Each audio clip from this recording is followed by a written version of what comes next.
Olá, olá, boa noite, bem-vindos a mais uma live das terças-feiras. E hoje vou ter dois convidados muito especiais. O tema da live hoje é sobre uma criança tratada como adulto torna-se um adulto infantilizado. E os meus convidados, eles dizem que vítimas não prosperam e a influência dos nossos pais em nossas vidas é muito maior do que imaginamos. Eu acho que eles já cá estão.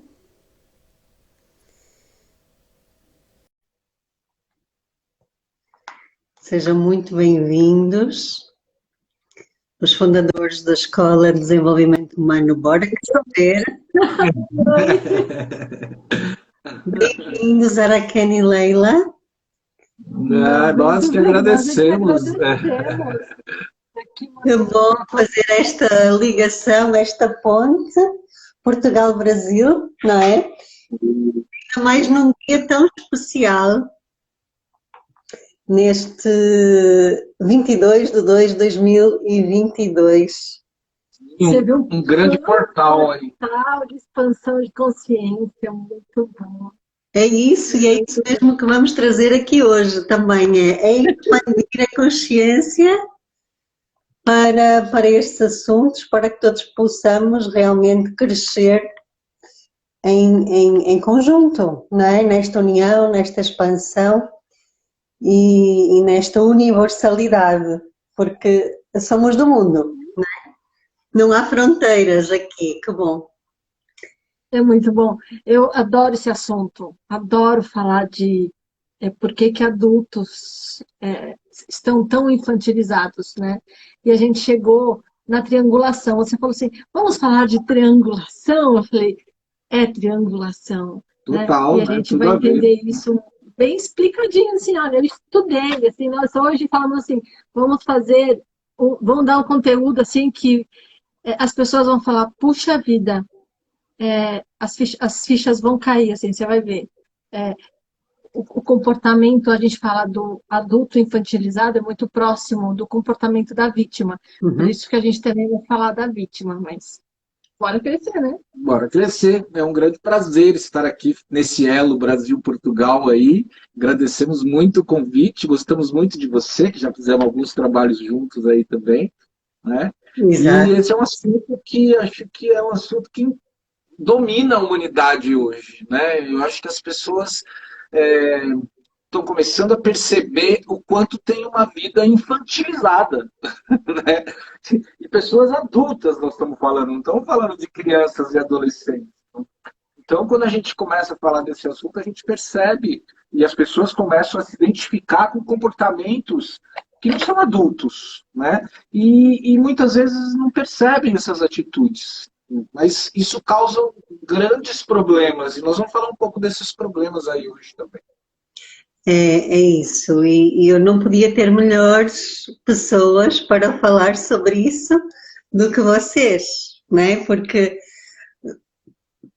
toda a vossa experiência, toda a vossa prática terapêutica também vai muito por este campo e vocês têm muita experiência também com isto, não é? Lidam praticamente todos os dias e nós também, por isso é que as fichas vão cair, porque estas questões até são, digamos, roteiros de telenovelas, não é? Porque Sim, está tudo ligado, está tudo interligado.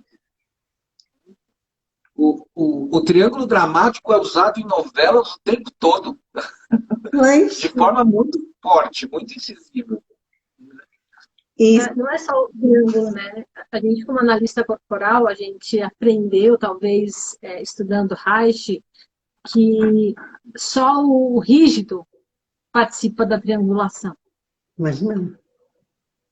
Mas não, Mas não. longe disso, né? Longe disso, porque não é só uma questão, é uma questão psicológica que envolve uma carência pessoal muito grande das pessoas. é muito intrínseco essa relação que as pessoas têm com o triângulo, independente do traço de caráter. Claro que uns vão sofrer mais, outros vão sofrer menos, mas todo mundo vai estar nessa ciranda aí. Todo mundo está na ciranda do triângulo dramático. E a gente fala que adultos infantilizados estão no papel de vítima, e aí eu salientei uns pontos assim para falar para você. Falei, bom, acho que as pessoas talvez se identifiquem muito com essas características. Então, primeira coisa que a gente fala do adulto infantilizado, ele é meio que um narcisista. Uhum. Sabe aquela tua amiga que vai pro banco e aí na vez dela o caixa quebra ou cai o sistema? E aí ela fala assim, puxa, só comigo acontece na minha vez, só comigo acontece esse tipo de coisa. A Caixa falou que isso nunca acontece, mas na minha vez acontece. Então, ela precisa se dar uma autoimportância muito grande. As vítimas todas precisam disso. Mas aí está falando do adulto infantilizado, né? E aí a gente vai chegar do porquê que ele tem esse comportamento. Isso. Por que isso... Né? A gente às vezes se identifica com esse comportamento, mas nem percebe que faz mal, nem percebe que isso não é um comportamento que nos leva ao saudável, mas que nos leva a grandes emaranhamentos. A gente vai explicar por quê. E assim, tudo começa, né, quando aquela criança tem obrigatoriamente que assumir um lugar de adulto. Né? E tem inúmeros exemplos. Eu passei por essa situação e hoje eu percebo o quanto isso afetou a minha vida, né? Mas assim, aquela criança que tem 8 anos e a mãe fala, cuida dos seus irmãos que são pequenos, ou colocando ela num lugar adulto, que não é responsabilidade dela, ela não é mãe, né? Mas obriga ela a cuidar, ou agora o papai foi embora, você é o hominho da casa. Então, são comportamentos impostos a essas crianças que fazem com que elas assumam papéis adultos que não são delas. E se colocam em tamanhos tão grandes que, ao se tornarem adultas, estão em tamanhos errados. Não que elas, quando ela fica adulta tem que ser grande. Não, não é isso. Ela assumiu um tamanho que não é dela e, quando ela fica adulto, ela não tem essa noção do tamanho errado que ela ficou. E aí geram comportamentos infantilizados em adultos. E é isso que a gente está muito acostumado a ver. Sim, mas a questão começa sempre com mamãe e papai. E eu no meio dos dois. Uhum. E muitas vezes os pais não têm sequer consciência disso, não é? Não. Porque esta questão, porque é que ela é tão comum? Porque as pessoas acham que estão a fazer o certo, não é? Sim. Olha, eu separei um trecho do Bert que ele fala assim, que a triangulação ela se estabelece geralmente na infância, motivada pelo amor cego, e continua se reproduzindo na vida adulta até que você consiga mudar sua consciência e sua postura.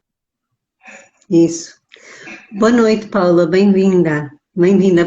Todas as pessoas que estão aqui a assistir podem colocar perguntas.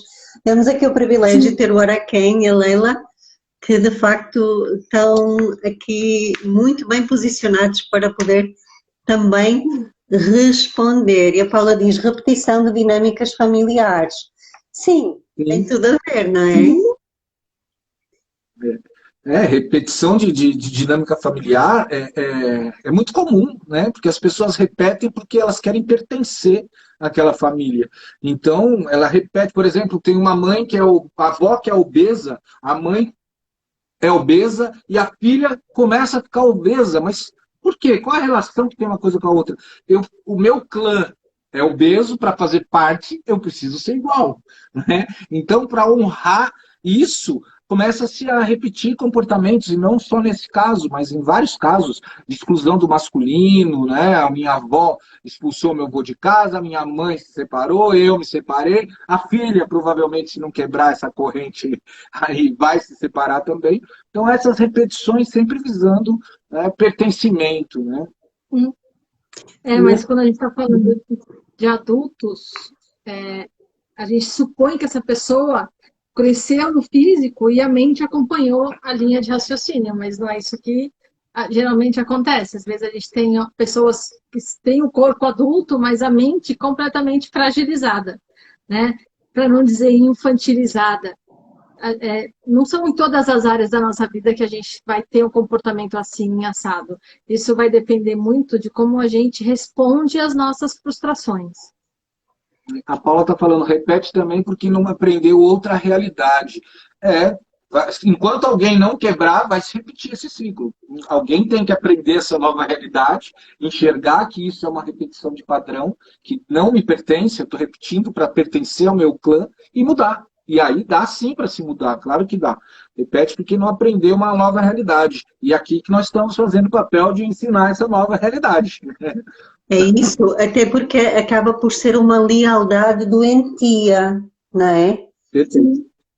E que e é muito inconsciente, por isso é que o próprio Jung dizia, enquanto o inconsciente não se torna consciente, nós repetimos padrões na nossa vida e chamamos isso de destino. É um pouco ampliar esta consciência, que é para isso que cá estamos hoje também.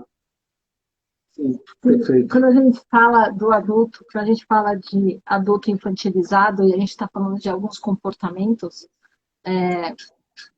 e também a gente não está aqui para ficar questionando e julgando o comportamento de ninguém. A ideia sim, né? É que vocês escutem, escutem e vejam como isso reverbera dentro de você, sabe? Como esse comportamento de alguma forma reverbera dentro de mim. Se faz sentido. Se faz sentido eu estar nesse lugar, ou ter este comportamento. E a gente está falando de uma possibilidade de situação que pode ocorrer, mas cada um vai ter a sua própria dinâmica, né? A gente está aqui meio que generalizando tudo. Então, o adulto infantilizado, ele não conseguiu tomar os pais ainda. Ele está no lugar de grande importância. E aí, o que acontece? Ele começa a ser arrogante, porque ele tem que ser grande, ele tem que sustentar uma postura que não é dele. Então, quando ele era pequeno, você ficou responsável por cuidar da sua irmã. Quando você cresce, você continua responsável por cuidar da sua irmã. Ou de alguém, não é? Ou de alguém, ou de alguma coisa. Você está preso àquilo e você não sabe o porquê. Tem a ver um pouquinho com a dependência, a codependência da gente querer estar pertencendo, precisar estar pertencendo? Sim, mas por que eu preciso... esse adulto, ele se dá essa autoimportância muito grande, porque ele precisa, de alguma forma, sustentar esse lugar de grande sendo pequeno. Faz sentido isso? Sim, porque na infância ele era pequeno e foi-lhe colocado, ou melhor, ele foi colocado numa ordem que não era dele, não é? Então, aí começam os emaranhamentos, não é? Quando há uma troca também desta ordem. Está fora de lugar, exatamente. Emaranhados começam assim. Então, por que o adulto, a criança adultizada, ela não adultece, né? Fica um adulto infantilizado. Imagina que o fluxo da vida, ele corre nessa direção.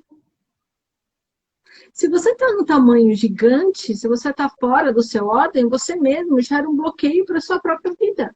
Uhum. Porque nada flui. As pessoas falam, mas a minha vida afetiva não flui, a minha vida financeira não flui, a minha vida não sei o que não flui, nada flui. Por quê? Porque provavelmente você está numa posição, numa ordem invertida, aonde o fluxo da vida ela não bate em você e fica. É como se você fosse o seu próprio bloqueio. Porque enquanto pequeno, você está querendo assumir uma posição de grande. E está fazendo um esforço danado para ficar nessa posição sem saber. É um amor cego mesmo. A gente está se sacrificando num ganho secundário, imaginando que a gente está ganhando o prêmio máximo. E uma coisa incrível nisso é assim, a gente tem uma dificuldade com o marketing nosso, porque sempre quem vai trabalhar o nosso marketing pergunta, mas qual que é a dor do seu cliente? Eu quero saber qual que é a dor do seu cliente. e a gente olha e fala, olha, problema financeiro é uma dor, problema de relacionamento é uma dor, problema de saúde é uma dor. Não, mas tudo isso vocês resolvem? Na verdade, a origem de tudo isso é uma mesma. dor. É a mesma, né? Então, quando a gente consegue olhar e ressignificar isso, olhar de uma forma diferente para isso, a gente começa a resolver todos esses problemas ao mesmo tempo. De saúde, de relacionamento, de dinheiro. Isso começa a desemaranhar, né? Começa a fluir, como a Leila estava falando. Começa a fluir quando você olha para aquilo que precisa olhar. Então, quanto a gente não olhar para isso que está aqui, vai arrumar um monte de problema para disfarçar. Pensa que não passa de mágicas, né? É um processo. E a gente precisa, quando a gente fala de consciência sistêmica, por exemplo, a gente está falando de se permitir sentir. Né? Mas eu não choro, eu não sinto. Aonde o fluxo da vida está bloqueado nesse sentir, que a pessoa não quer mais ter contato com uma realidade, não quer ter mais contato com uma emoção ou com algo que ela acha que de alguma forma isso machuca. Aquela criança que foi machucada na infância e que acaba controlando a sua vida quando adulto, né? O adulto fica esperando que quem machucou aquela criança venha salvá-la, venha ajustar aquela situação. Quando, na verdade, quem tem que ajustar essa situação é o adulto mesmo, o seu adulto, não aqueles que causaram. E aqueles que causaram, como você disse no começo, causaram sem querer, achando que estavam fazendo o certo, achando que estavam colocando o seu amor na situação. E, na verdade, estavam deturpando, entortando, emaranhando tudo. Porque muitas vezes aconteceu mesmo com eles, não é? Por Sim. isso é que esta quebra de ciclo é responsabilidade dos adultos de agora, não é? Seja para si próprios e ao tomarem esta consciência para si mesmos, vão já ter uma influência nas próximas gerações também, não é? E repetem esses comportamentos sem saber por quê. Pois. Estão apenas repetindo para ser real, né? A gente está entrando no amor cego, né? A gente está falando que na triangulação, a gente entra na triangulação por amor cego. Só o amor cego faz a gente entrar nessas roubadas, porque ninguém em sã consciência faria isso de própria vontade, que não seja um amor completamente cego, que faz com que você, inclusive, tente dar até a tua própria vida para salvar o outro. Então, o amor infantil, ele não mede esforços para fazer, inclusive morrer para que aquilo aquilo solucione. Mas a gente está entrando muito nas dinâmicas profundas da sistêmica, né? E a gente está falando aqui do adulto que é infantilizado, ele sempre vai separar o mundo entre bons e maus. E todo o resto é ruim. Só ele faz parte do time dos bons. Sim. A Paula até falou aqui, ó, esses adultos não têm conhecimento do que eles estão fazendo, né? Peraí, deixa eu ver aqui. Então, se eu divido o mundo entre bons e maus, e eu estou do lado do lado dos bons, eu me acho no direito de julgar as pessoas más, de criticar as pessoas más, de punir as pessoas más. Percebe? Quem é o adulto e quem é a criança aí nesse contexto? É isso, mas tal como a Paula está a dizer, esses adultos não tiveram esse mesmo conhecimento. Eu não tive este mesmo conhecimento até há pouco tempo atrás. E é verdade, o conhecimento desta verdade nos liberta, porque é olhar para a realidade. Não é para julgar, é para aumentar a consciência. Não é? Porque se nós não tivermos esta postura de querer olhar para a realidade e fazer diferente, não é? Vamos continuar iguais, não vamos crescer, não é? É que dói, né? Crescer dói. Crescer dói, né?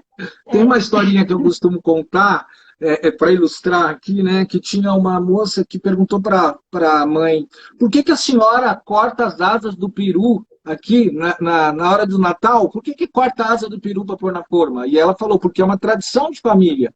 A minha mãe fazia, a minha avó fazia. E aí a menina foi perguntar para a avó dela, bisavó: avó, mas por que a senhora fazia isso? para a mãe dela, porque a minha avó fazia. E aí perguntou para a avó por que a senhora fazia, porque a minha mãe fazia. E quando ela perguntou para a mãe, ela falou, porque eu só tinha forma pequena. Não, ou seja, não era uma tradição, era uma necessidade que virou uma tradição. E acontece a mesma coisa, né? As pessoas repetem esses comportamentos sem saber por quê. E porque nem questiono, não é? Porque aquilo que eu repito, nem questiono, porque são das minhas referências, não é? Exato. Esse é o ponto, as referências. E a Paula diz aqui, uma crença limitante, a maioria tem sempre razão. Eu não entendi este comentário, Paula, se quiseres melhor. Então, quando a gente fala do adulto infantilizado, ele se dá uma alta importância e também tudo o que acontece com ele é raro ou então escasso, sabe? Na verdade, sinônimo de raro é escassez mesmo. Então, ele está muito ligado à escassez. Por quê? Porque isso acontece com ele. Você vai ouvir a fala dessa pessoa, ela nunca é responsável pelo que acontece com ela. Ela vai ao médico, o médico vai falar assim, nossa, a sua doença é mais grave. Eu não sei nem como é que você está em pé aqui na minha frente. Então, ela precisa se dar uma sensação de alta importância muito grande, né? O adulto infantilizado ele está muito nessa postura da vítima, né? Dessa questão dessa alta importância, de se valorizar. A gente fala que a vítima ela não mente, ela inventa. E a vítima também não cresce, né? Ela cria caso, ela inventa uma história, mas também não cresce, porque fica nesse mundo infantil das compensações. Quando a gente falou no comecinho, a vítima ela se dá um lugar de alta importância, manter esse lugar de grande, ele envolve muita energia. Muita energia. Então, estar nesse lugar é ativo, não é um lugar passivo. A gente pensa assim, coitadinho, não cresce na vida, não flui. Mas o lugar que ele está ocupando é um lugar ativo, porque ele precisa sustentar e manter uma fachada, tipo uma tela, um outdoor, assim. Ele precisa deixar aquilo em pé para todo mundo ver que aquele quadro ali é bonito, mas por trás ele está ali se matando para sustentar um peso desnecessário. Pois é isso. E a Paula... Sempre supervaloriza, né? Sempre supervaloriza os seus problemas, né? Uma vítima. Sempre a dela vai ser muito pior em tudo. Se para ser maltratada, ela foi a mais maltratada de todas. Se é para ser triste, a tristeza dela é a maior de todas. Se você fala assim para ela, vamos prosperar, ela fala assim, mas você não está vendo que eu já sou próspera? Olha quantos problemas eu tenho. Olha com que eu tenho que lidar. Olha quanta coisa eu preciso resolver. Você acha que eu não sou próspera? Mesmo que essa prosperidade seja de problemas. Mas essa alta importância dela, ela fica nesse lugar. Isso faz-me lembrar as salas de espera dos centros de saúde. Muitas vezes uma pessoa diz, eu tenho diabetes e tenho colesterol alto. E vem outra e diz, eu também tenho diabetes, tenho colesterol e tenho mais isto, e mais isto, e mais isto, e mais isto. É uma desculpa na desgraça. Competição, não é? Numa competição da desgraça, é isso. Ficou disputando para quem é pior, está mais doente e com orgulho ainda de ser a pior. Aqui dentro desse hospital, eu sou a pior de todos. Né? Mas olha só, uma coisa que é muito comum também no discurso dessa pessoa, ela não coloca o sentir na frase dela. Ela sempre a fala dela é sempre alguém falando o que ela gostaria de dizer. Então, olha, ela faz questão de ressaltar quantas pessoas falaram, coitada, como é que você aguenta esse peso? Como é que você aguenta esse fardo? Como é que você aguenta essa situação? Como você aguenta? O ganho dela está aí, esse prazer de ser... Eu aguento, eu dou conta. Mas estou dando conta do quê? É isso. E aquilo que a Paula veio falar também, ainda relativamente à outra fala, geralmente as pessoas acreditam naquilo que a maioria diz, mas sem sequer saber do que falam. Isso é muito comum, porque a maioria das pessoas não questiona sequer o porquê das coisas, não é? Aceita simplesmente. A gente é movido por uma consciência cega. E o nosso cérebro também é preguiçoso, ele não quer pensar. Mas a gente está falando no nosso campo, essa consciência, ela é cega. Acontece o seguinte, você vai falar para mim assim, Leila, quando eu pego o Uber, eu sei muito bem para onde eu estou indo. Só que a consciência é o aplicativo, é o Uber. Só que assim, os patrocinadores vão lá e dão dinheiro para o Uber. E aí ele vai fazer um caminho que vai facilitar ou promover que a gente veja o comércio dessas pessoas. Tem um monte de quinquilharia ali e o carro vai passar lá na frente daquelas lojas para eu ver que tem aquilo para comprar uma hora. Eu posso até escolher o que eu quero, para onde eu quero ir. Só que é o Uber quem escolhe como eu vou. E a consciência cega é isso. Eu posso até falar que quero ir nessa direção, mas ele vai me levar, ele vai escolher o caminho enquanto eu não tenho consciência de fato do porquê é que eu estou escolhendo esse ou aquele caminho. É um modo automático, não é? É um modo automático e inconsciente dos nossos programas mentais também. A gente não escolhe o nosso caminho. Geralmente, a gente é movido por essa consciência cega que nos leva a reparar uma questão ancestral de alguma maneira. É isso. Não escolher é também uma escolha, não é? Sem dúvida, sem dúvida. Né? E aí a gente estava falando do triângulo, né? Do triângulo que é gerado, o triângulo dramático que a gente fala muito e que é de Karpman, né? Da análise transacional. E tem 3 polos no triângulo: a vítima, o salvador e o perseguidor. Porém, numa análise mais aprofundada, a gente percebe que é tudo vítima. Todos fazem Todos parte eles são vítimas. de um, como é que fala? De um arquétipo da vítima.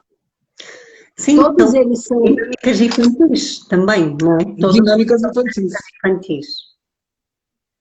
E quando a gente fala do triângulo, a gente percebe o quanto ele é presente na vida das famílias do mundo inteiro. Quem não conhece ou não tem em casa alguém que se faz de vítima, alguém que quer salvar todo mundo, pode deixar que eu ajudo, pode deixar, ou alguém que fica apontando os erros de todo mundo e acusando que a culpa é do outro e nunca é dele. Essas acho que são as três personagens presentes em qualquer família. É por isso que a gente está falando de triangulação, né? Que essa questão da gente não crescer é responsabilidade, de alguma forma, da gente viver na triangulação. É eu, minha mãe e meu pai, geralmente eu no meio dos dois. Então, como é que eu estou numa posição, por exemplo, de adulto sendo criança, quando a minha mãe, só eu entendo a minha mãe. Minha mãe me confidencia tudo. Eu sou o melhor amigo da minha mãe. O meu pai, ele não entende a minha mãe. Meu pai é um insensível. Só eu entendo o que ela sente. Então, eu sou salvadora, minha mãe é vítima, o pai é acusador. E a gente vive nessas dinâmicas durante a vida. E essa criança faz...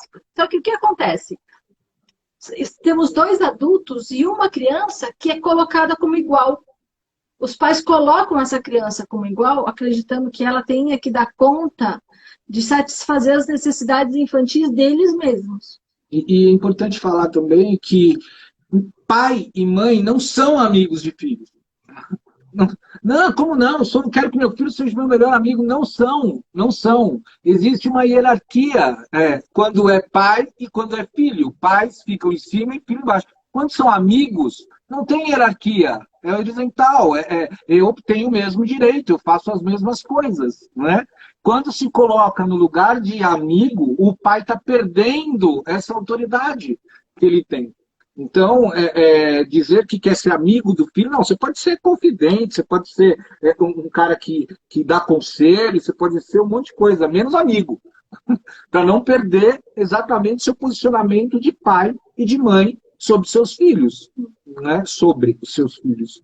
Mas dentro do triângulo dramático, a gente percebe que é um comportamento infantil de todos os lados.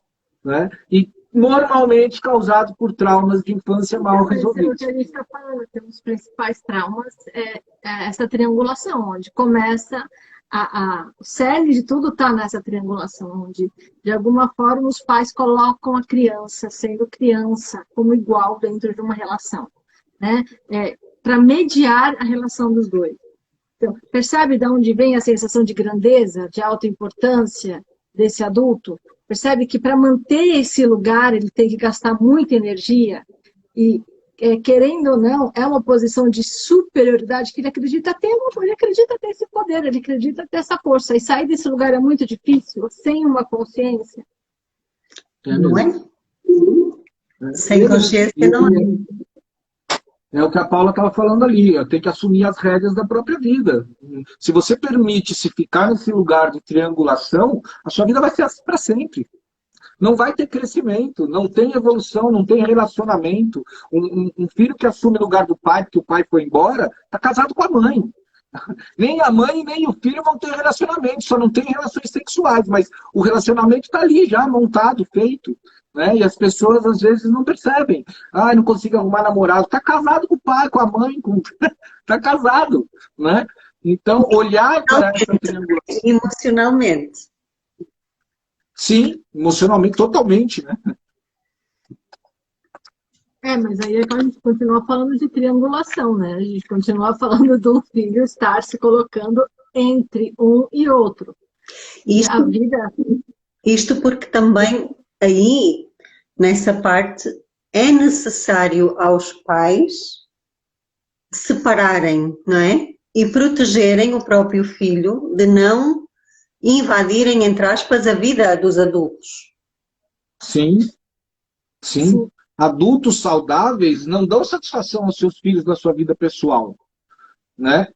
E crianças, depois adultecidas, que crescem, não precisam mais dar satisfação aos seus pais. Então, são dois pontos a se olhar, né? Quando você é um adulto saudável, pai e mãe não devem jamais pedir orientação para filho. Está mudando toda a hierarquia da coisa. Né? E nem participar ele dos problemas. Olha, seu pai faz isso, você tem que ajudar, você tem que falar com ele. Isso não existe. Né? É totalmente antiproducente isso. Não pode ser saudável numa família um filho dando palpite no relacionamento dos pais. Então, é uma postura infantil dos pais se colocarem nessa posição.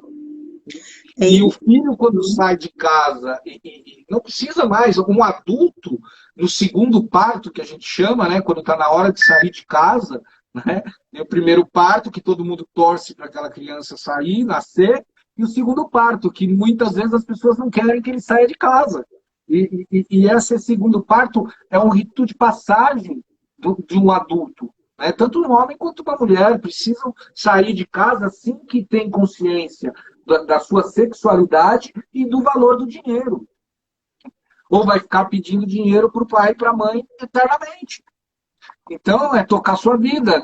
Ali nos 18, 20 anos, né, hoje em dia até demora um pouquinho mais, mas as pessoas estão forçando essa situação e filhos, crianças em casas com 30 anos, 40 anos. Importante essa fala, eu lembrei muito da fala do Garrida, Onde Estão as Suas Moedas, e ele explica muito bem o livro. Por que isso acontece, por que essa dinâmica acontece, né? A gente está falando de o tomar ele é ativo, né? Ele tem a sua força. A tradução do alemão veio aceitar, né? Você tem que dar e receber. O receber, ele é passivo, né? O tomar, ele é ativo. E quando o Bert fala de tomar, ele está falando de uma atitude de ação, de fazer, de conquistar. E é muito difícil quando isso não acontece dentro, você não aprende isso dentro da sua dinâmica familiar. É complicado quando você não tem isso de berço. Então, quando a gente fala de separação, a gente fala da primeira separação, ela é angustiante, Isabela, ela é muito dolorosa, tanto para a mãe quanto para o bebê. E é muito mais confortável ficar nessa situação. Então, dentro da psicoterapia, a gente vê mais ou menos que a hora da gente tirar o bebê do peito é quando começam a nascer os dentes. Né? Porque é uma fase de transição, é onde o bebê começa a perceber o que é ele, o que é a mãe. Já começa a ver aquela angústia. Se a mãe insiste na amamentação, os processos eles acabam sendo muito mais dolorosos, tanto para um quanto para o outro. Então, a gente vai falando de separações, muitas coisas a gente vai ter que ir separando e crescendo. Só que esse separar, fases, né? Eles vão gerando dores, eles vão gerando angústias. E o processo de adultecer envolve saber lidar com as próprias angústias. E dar conta dessas angústias, né? Dar conta dessa dor e dar conta dessa realidade. Mas não podemos querer poupar os nossos filhos dessas dores e angústias, porque foram elas que nos fortaleceram. Então, as pessoas que ficam protegendo o filho, não, meu filho não pode se frustrar, não pode fazer nada que se magoe, estão, na verdade, tirando dele a oportunidade de crescimento. Né?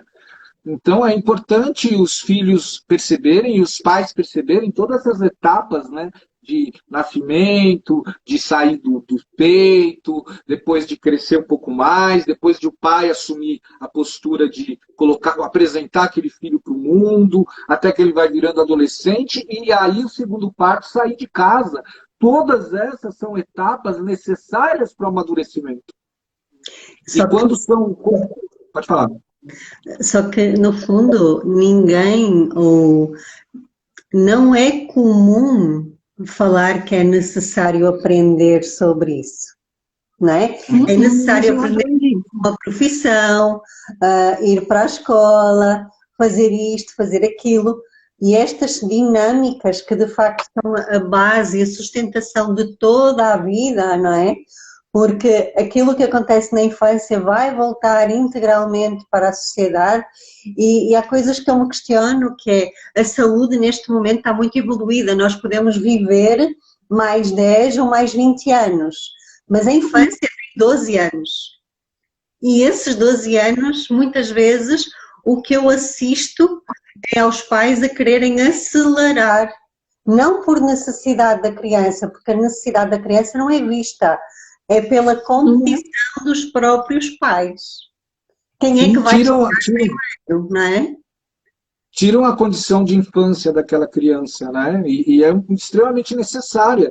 E quando você está invertendo as coisas, falando, não, na escola ele vai aprender, no trabalho ele vai aprender, você está pulando, é o que causa os grandes emaranhados. E as pessoas depois não aprendem na escola, e não aprendem no trabalho, e não entendem por que não aprendem. Mas falaram para mim que eu ia aprender quando adulto, mas eu não aprendi. Por quê? Porque foi tosado, foi eliminada a chance de viver uma infância natural, com etapas de dor, de crescimento e tudo isso. E de brincar, não é?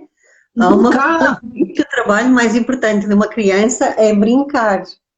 Brincar é uma coisa muito séria, né? No desenvolvimento psicomotor da criança. E quando a gente estuda um pouquinho de inteligência emocional, a gente vê como é importante o brincar na sociabilização do sujeito, né? Como isso é fundamental. É um assunto sério mesmo. Brincadeira é um assunto que devia ser levado muito a sério, né? A gente percebe nas brincadeiras o posicionamento de pai e de mãe. Né? Quando você vai num parque, senta ali e tem um monte de mãe, um monte de pai, um monte de criança, você olha, você vai perceber a mãe falando, cuidado, não corre, cuidado, aquele proteção, né? E o pai falando, vai lá, sobe, pula, o pai incentivando. E essa é uma exemplificação perfeita de como a vida tem que ser, né? A mãe na proteção até o tempo certo e o pai em seguida mostrando o mundo para o filho e deixando que ele explore esse mundo, né? Isso. E essas duas forças são muito importantes. Você estava a falar agora no parque, eu este fim de semana fui até ao parque, só para observar. E eu percebi-me de uma coisa muito interessante, uma mãe a falar para outra, a dizer que a filha pequena, ela devia ter no máximo 4 anos. A dizer para a mãe, oh mãe, vais trabalhar amanhã, não vais, fica comigo. E a mãe a dizer, mas eu tenho que ir ganhar dinheiro para comprar isto e isto e isto. E, e isso é outra coisa, os filhos, a criança não sabe o que é dinheiro, não é? Sabe? E aí associa trabalho com falta. E ali começa uma semente na cabeça daquela criança do assunto que ela nem sequer sabe o que é. Vai vir Eu só sei que quando a minha mãe vai trabalhar, eu fico sozinho. Vai vir na falta, vai viver na escassez, porque não consegue ter as duas coisas. Vai entender que ou ama ou tem dinheiro. Ou trabalha ou tem relacionamento. A pessoa não se permite ter as duas coisas ao mesmo tempo, ou um ou outro. E aí é a questão do pai e da mãe, né? O adulto infantilizado, ele vai escolher ou um ou outro. Ele não se permite ter os dois. O Bert, ele não falou, você tem que tomar sua mãe, depois teu pai, o teu pai, depois a tua mãe. Ele falou, você precisa tomar os seus pais. Tomar os pais. Às vezes as pessoas chegam assim e falam, eu já tomei minha mãe, só falta tomar meu pai. Não tomou ninguém. Né? Tem que tomar os dois juntos. A gente ensina separado para ser um entendimento mais fácil. Né? Para a pessoa conseguir arquitetar isso dentro da cabeça dela. Mas, no fundo, é uma coisa só. Até porque nós somos metade um e metade o outro. Não é? Perfeito. Por isso que a alienação parental é uma coisa tão grave. Né? Tão grave. Mulheres que se separam de maridos e falam mal dele, ou o pai fala mal da mãe, e colocando a criança como se fosse, você tem que torcer para o meu time, não para o dela. Quando, na verdade, a criança joga nos dois times. E quando torce para um, abre mão do outro, quando abre mão de um, torce para o outro. Quer dizer, a criança fica numa situação terrível. Né? E os pais não compreendem isso, mas causam problemas seríssimos no futuro. É a triangulação. E aí porque a gente vai encontrar ali adultos infantilizados. Adultos infantis. É isso, e nós já estamos aqui quase no final, muita haveria para falar, mas agora é tentar dar uma boa notícia. Como é que se sai destes emaranhamentos todos? Sim. Acho que a principal questão é você perguntar para essa pessoa o que é que ela quer. Porque, geralmente, a responsabilidade da vida dela está atrelada ao outro. Ela não consegue andar com as próprias pernas, mas quando a gente pergunta o que você quer, o que realmente você quer, sabe? Porque falar pela boca do outro, se enaltecer, se engrandecer, não vai levar você a lugar nenhum. Mas entender o que é que você quer é o primeiro passo, essa primeira consciência, né? De você descobrir do que você gosta. O que te faz bem. Que escolhas são suas e quais escolhas não foram suas. É difícil? Porque é uma questão de autoanálise. É uma questão de você se permitir olhar para suas dores e ressignificar isso, para que essas pedras não voltem a te fazer tropeçar lá na frente. Um outro ponto que é importante falar também, além disso da Leila, é a questão como você olha para os seus pais. Porque tem gente que diz, mas meu pai me magoou a vida toda, eu tenho que incluir ele na minha vida. Né? Entender a separação entre o pai e o homem, que tinha muito antes de ser pai. Né? Gente, assim, a vida, o pai é a garrafa. A gente tem que tomar a vida e a vida está dentro dele. Então não tem como eu questionar a garrafa. Olha, eu não concordo com a garrafa. A garrafa não é tão bonita quanto eu achei que fosse. Mas eu vou ter que abraçar essa garrafa? Essa garrafa é dele, eu não gosto de ver. Eu vou ter que aceitar essa garrafa. Vai, gente, vai ter que. Né? Então, assim, gente, a vida você vai ter que comer feijão e arroz. As pessoas ligam e falam assim, mas eu vou ter que comer o chuchu também? Vai, gente, vai ter que comer o chuchu, não tem como escolher. Eu gosto disso, eu não gosto daquilo, eu só vou comer isso, eu não vou comer aquilo. Essa é a postura infantil. O adulto, ele vai fazer o que precisa ser feito. Ele vai comer e vai se nutrir com o que é possível. Né? A gente tem que aprender a sair do ideal e viver no real. É muito comum a música do Tiago York, né? É masculinidade. Sair do ideal e olhar o real. E o real tem muito a ver com as nossas emoções. né? Quando elas foram abafadas, agora como é que nós conseguimos ajudar os nossos filhos a gerir as emoções deles se nós não fomos ensinados? Então é um trabalho duplo, é um trabalho connosco. E depois com o filho. Depois você tem que aprender a maternar e paternar a si mesmo, e maternar e auxiliar o seu próprio filho, né? E fazer com que as suas transferências não atinjam, porque ninguém vai poder preencher um vazio existencial que só pode ser preenchido pelos pais. Então não vai ser o chefe, não vai ser o marido, não são os filhos. E a gente tem a tendência a entrar no relacionamento e já vir com a carta de débito, sabe? Ó, o quanto você me deve. Tudo que meu pai não me deu, você tá aqui, ó. Você tem que arcar com essa conta. Se não tem o marido, vai para o chefe, os filhos pagam um pouco. A gente não sabe lidar com essa angústia e eu acabo transferindo isso para os outros. O outro tem que dar conta de suprir essas minhas necessidades. Complementando aquilo que eu estava falando, de você olhar para os pais, né? Ah, meu pai foi ausente, meu pai separou da minha mãe quando ela estava grávida, meu pai... entender isso é uma forma também de você ressignificar as coisas. O seu pai teve uma função que foi preenchida com toda qualidade, com nota 10, que foi a de procriar. Ele deu para você a vida no momento que o espermatozoide se ligou ao óvulo. Ali nasce você. Ali já existe 1 milhão de razões de você ser grato, independentemente da paternagem que ele teve, independente de como ele te tratou. Ele teve a função de te dar a vida. Se não fosse aquele ato, você nem estaria aqui. Então, essa gratidão é importante.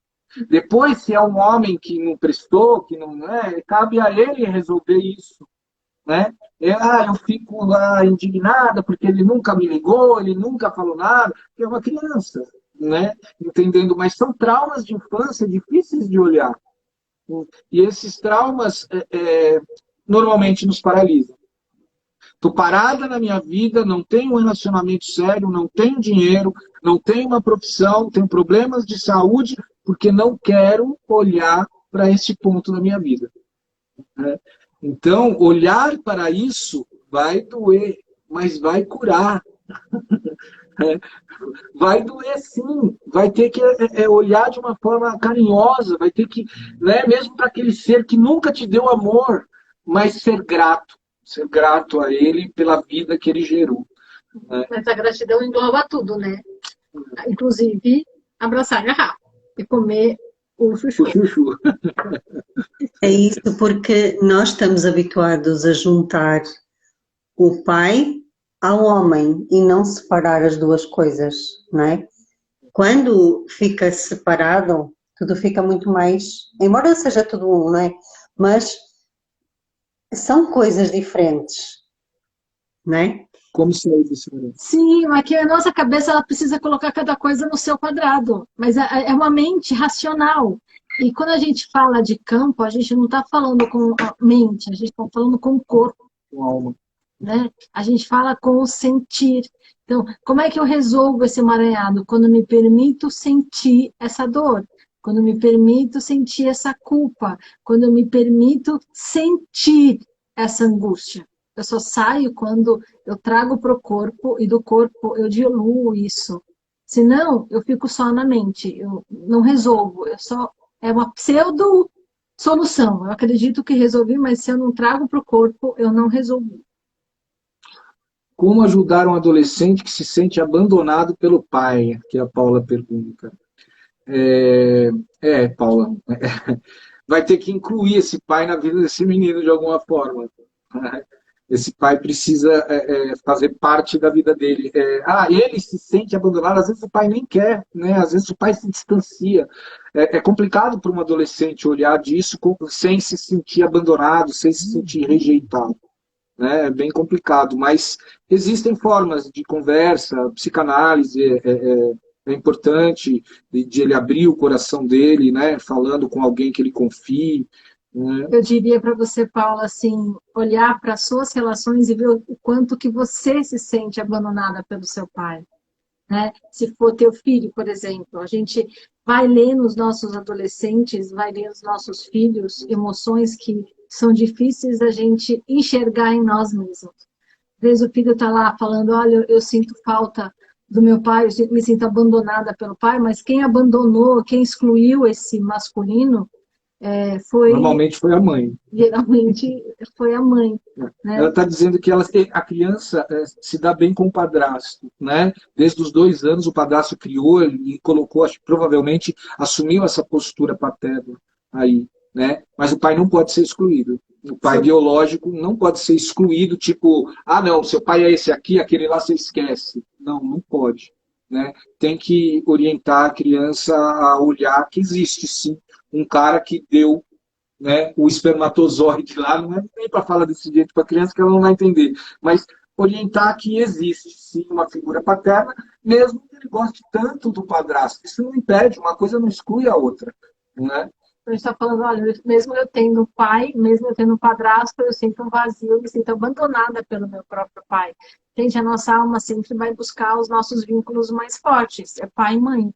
Não importa se são bons, se são honestos, se são legais, é o meu clã. E para fazer parte desse clã, eu faço qualquer negócio. Eu faço qualquer negócio. E a constelação familiar, por isso que o Bert olhava para essa questão de adoção, né, de uma forma bem diferente do que a gente vê por aí.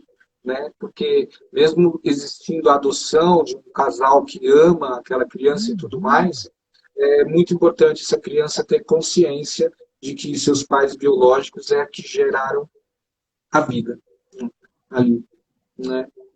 É o caso de ser pai e mãe e de paternar ou de maternar, não é? Exatamente. Pode ter filho e não adotar os nossos próprios filhos. É.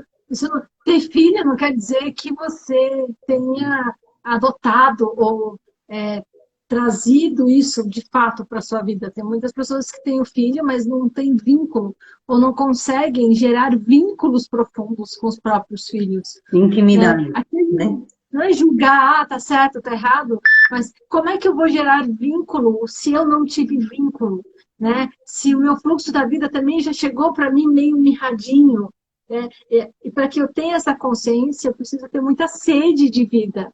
Né? Eu preciso querer muito que as coisas mudem, porque chega uma hora que cansa e fala, caraca, não vai melhorar esse fluxo, não vai vir, não vai andar, mas para isso eu preciso revisitar alguns lugares e eles são desconfortáveis.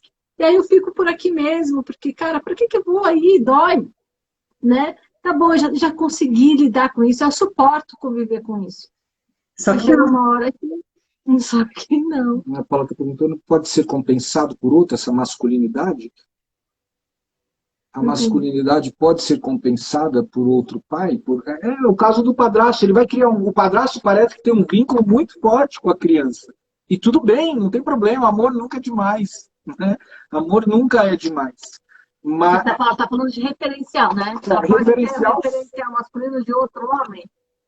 Pode. Referencial, você pode escolher o referencial que você quiser, de quem às vezes avô assume, né? Não tem problema. Agora, o pai, independente de quem seja, vai ser esse cara que gerou a vida. Né? Quem vai fazer a paternagem, quem vai fazer esse referencial, quem vai mostrar isso para a criança, não importa. Importa que dentro dele, ele não é 50% do padrasto, ele é 50% do pai dele. E é essa ancestralidade que reverbera dentro dele, é essa verdade que reverbera dentro dele. Né? É isso que vai fazer com que ele mova, seguindo uma dinâmica de amor cego ou não. Vai ser o clã dele que vai chamar para as atitudes dele. Né? A gente vai mudando os nossos referenciais conforme a gente vai aprendendo, vai ampliando a nossa consciência, a gente vai estudando, vai vendo que não é bem assim, não é bem assado, mas mesmo essa mudança, ela vem cheia de culpa. E tem o DNA aí também, né? O DNA herdado do pai biológico também, né? Que é de toda uma ancestralidade aí, também trazendo uma força para esse menino. O padrasto pode dar o amor total, pode dar as referências novas para ele, não tem problema. Mas ele tem que olhar também para a força que foi gerada através de um DNA, né? Para ir para o mundo, ele precisa olhar para as duas coisas. Então, agora Certo? já estamos mesmo no final e eu quero que esta live fique gravada. Eu quero que vocês falem um pouco sobre o vosso trabalho e que deixem uma mensagem final, tanto para os pais, que podem de facto quebrar este ciclo, como para os adultos que de alguma forma sentem que estão a viver nestas dinâmicas infantis. Olha só, sim, o nosso principal trabalho é consciência sistêmica. A gente trabalha com constelação familiar e todos os nossos treinamentos, ele tem esse viés de mostrar e ampliar a consciência das pessoas para esse entendimento do que é o saudável, do que é o fluir, né? Como quando essas leis são respeitadas, como a nossa vida, ela se torna mais leve. Eu não falei mais fácil, eu falei mais leve de lidar com as nossas próprias questões. O adultecer, ele envolve a autorresponsabilidade da própria vida, né? E isso quer dizer que eu não posso mais colocar culpa em ninguém dos meus fracassos. E manter essa postura, ela custa. E estar nessa postura é muito gratificante, porque você olha e fala, nossa, eu segui um caminho e aprendi a me estruturar, agora eu consigo ficar em pé com as minhas próprias pernas. Porque antes as pessoas vêm e falam, mas eu sou independente, eu sou isso. E percebe que está em pé, se apoiando em toco, se apoiando em areia de praia, nada consistente. A gente vai aprofundando as raízes, vai mostrando o que são essas raízes de fato, e quando a gente tem essas raízes fortes, como a nossa copa pode ser ampla, como a gente pode crescer e reverberar. Não sei se ficou claro o nosso trabalho com as constelações familiares. Então, o nosso trabalho é de desenvolvimento humano. A gente olha para as pessoas não só com a terapia, né? A base é a constelação familiar, mas também tem psicanálise, tem bioenergética, leitura corporal, tem uma série de outras coisas. O foco é ajudar as pessoas a saírem desse local, né, que está preso. Né? Esse é o principal trabalho. Agora, eu também estou desviando, não, acrescentando uma parte para dentro das empresas, né, usando a mesma base, mas levando para as empresas uma questão de colaboração e não de competitividade eterna, né? Então, levando esse trabalho lá para dentro, mas você pediu uma frase para os pais, eu diria, para eles criarem os seus filhos, permitindo que eles sejam fortes, porque pais são funções passageiras. Você não vai ser pai a vida inteira, você é um homem e ela é uma mulher, né? Deixa que eles passem por si mesmos, deixa que eles tentem, deixa que eles caiam, deixa que eles... Deixe que se frustrem, deixe que isso faz parte do crescimento. Essa seria uma frase para os pais. E uma frase para as pessoas que vivem essa vida ainda infantil ou infantilizada, que ainda não conseguiram se adultizar, né? Saia do posicionamento de vítima. Vítimas não prosperam. Não crescem. Não crescem, né? Se colocar na posição de vítima é estar fadado ao fracasso. É porque a vítima é inocente, né? A vítima é aquela que nunca sabe de nada, sempre é a última, sabe? Eu não sabia, eu não sei, ninguém me contou. Ela nunca suja as mãos, sabe? Ela nunca vem para a vida mesmo e fala, bom, eu vou ter que picar o chuchu. Não só tem que comer, mas eu tenho que picar o chuchu também.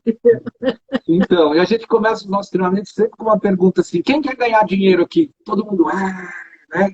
Aí a gente fala, então, gente, quem ganha dinheiro é a criança. O adulto faz o seu dinheiro. Ele sabe das suas necessidades e vai atrás do seu dinheiro. A criança fica esperando ganhar. Essa é um posicionamento infantilizado também, né? De ficar esperando aí. Mas a gente vai ter um treinamento novo agora, a partir de segunda-feira, que é online também, que é um alinhamento com o pai. Né? A gente terminou a semana passada um alinhamento com a mãe, e são 10 dias aí de exercícios e olhar mais profundamente para essa situação do relacionamento com o pai.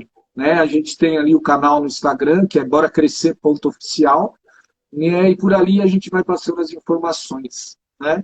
E queria agradecer essa oportunidade aí dada pela Isabela da gente poder falar, bater um papo. Eu acho que aqui tem papo para mais de 5 horas, né? Mas infelizmente não dá, né?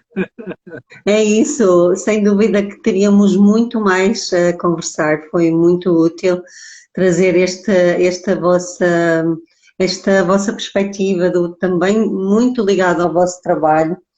E eu não posso deixar de dizer aqui que a Paula diz muito obrigada pelo precioso ensinamento. Vocês são maravilhosos os três, por isso, muito obrigada.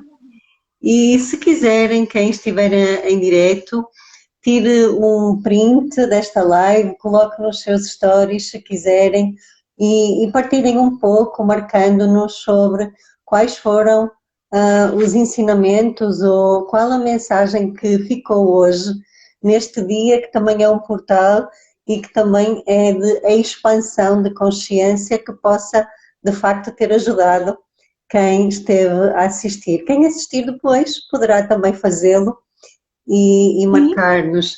O Stan diz, linda noite, que vão ver vocês e escutar. Onde tem vítima tem culpado. É verdade.